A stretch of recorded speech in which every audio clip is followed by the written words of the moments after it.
Right now, somewhere in the world, a person is crying at a commercial, not a funeral, not a breakup, a 30-second advertisement for insurance or soup, or a mobile phone company, and someone is sitting alone watching it with tears running down their face. No other animal does this. Elephants mourn, chimpanzees grieve, dogs whimper when they're hurt, but no other species on Earth produces emotional tears.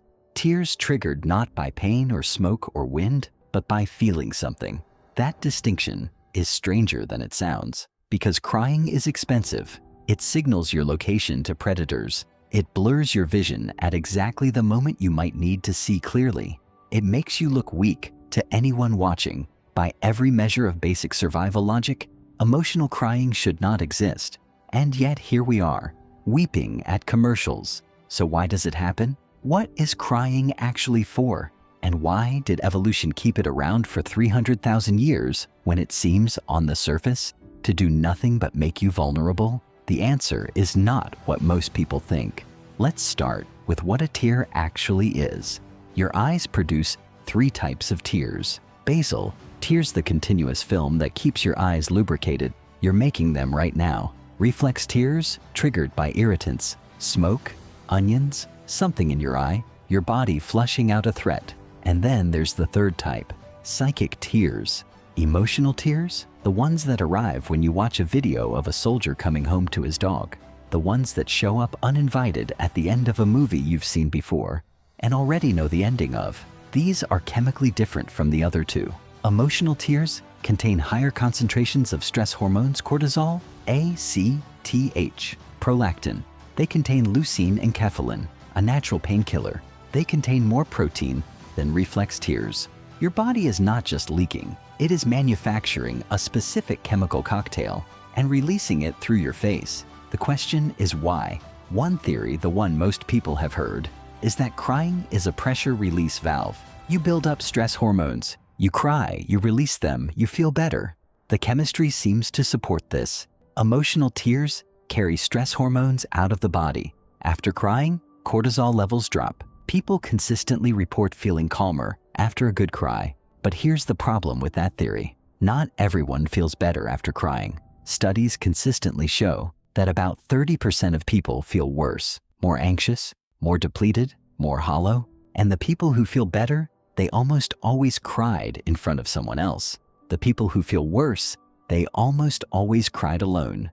That asymmetry is the key to everything, because crying is not primarily a chemical release system. That's a side effect. Crying is a social signal, the most powerful one the human body produces. Think about what a tear does visually. It is the only bodily fluid that appears on the human face in a context that doesn't trigger disgust. It's transparent. It catches light. From across a room, you can see that someone is crying. The glistening, the redness around the eyes, the slight trembling of the lip. Your brain is wired to detect these signals in another person's face before you're consciously aware you've seen them.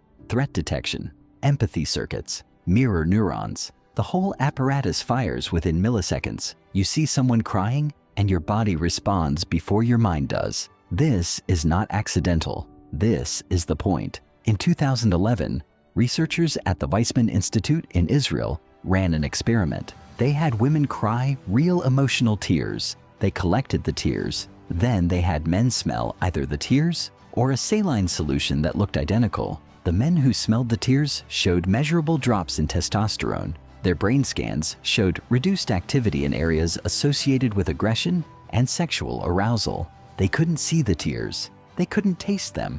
They just smelled them, and their bodies responded. Human tears contain chemical signals that suppress aggression in other people. Read that again. When you cry in front of someone, you are not just expressing emotion. You are chemically altering their brain state. You are making them less likely to hurt you and more likely to help you. Crying is a defense mechanism disguised as vulnerability. For 300,000 years, humans lived in small groups where survival depended entirely on cooperation.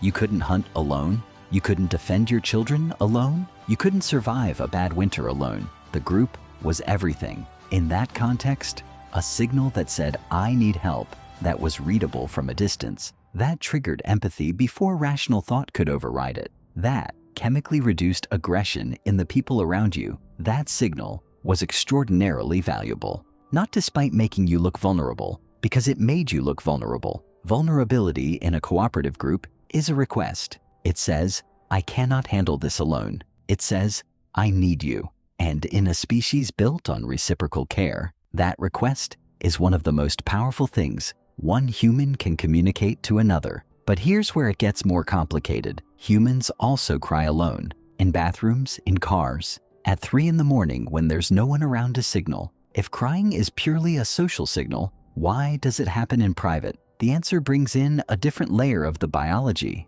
When you cry, even alone, your parasympathetic nervous system activates, the system that slows your heart rate, that deepens your breathing, that moves your body out of the fight or flight state and into something closer to rest.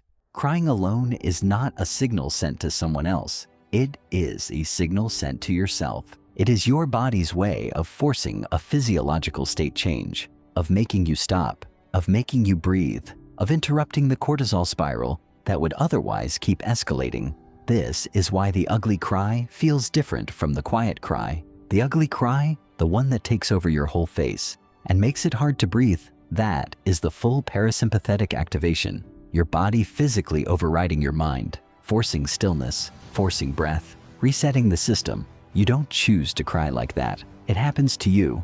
And afterward, when the wave passes, there is a specific quality to the silence that follows. Still, hollow, but no longer pressurized. Your body did something to you, on purpose, without asking. And now there's a third layer. Humans cry at things that aren't sad. You cry at beauty, at music that hits something wordless, at a moment so perfectly right that it breaks something open, at a sunset, at a child saying something true without knowing it's true, at the end of a book that did something to you that you couldn't have predicted when you started it. Researchers call these tears of awe, or elevation tears. The science on them is newer and less settled, but the leading theory is that they are triggered by a specific cognitive experience, the experience of something being larger than yourself, the moment when your sense of self briefly dissolves against something vast, beauty, connection, time, mortality glimpsed sideways, the feeling brief and wordless that you are small and that the world is enormous and that this is somehow okay. That feeling is overwhelming. Your nervous system doesn't have a category for it, and so it routes the overflow through the same channel it always uses when something is too large to process silently: your face. This is why you cry at music even when the lyrics mean nothing to you. Why you cry at the end of a race you didn't run. Why you cry at a wedding for 2 people you barely know.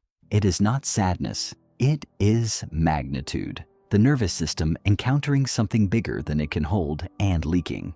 And there's one more layer underneath all of this. Crying in humans begins at birth. Not as emotional expression newborns cry reflexively for physiological needs, but very quickly within weeks, it becomes something more. An infant's cry is the most effective alarm signal the human nervous system produces. It is specifically calibrated to be impossible to ignore. The frequency, the rhythm, the way it escalates, it bypasses rational thought. It demands response. Every culture on earth, every language, every context, a crying baby commands attention. That cry is the first language, before words, before gesture, before any intentional communication at all. The cry. And what the cry says is, I need you. I cannot do this alone. I am here, and I need you to come. You learned that before you learned anything else, and 300,000 years before that, your ancestors already knew it too. So the next time you find yourself crying at something that has no logical reason to make you cry: a song,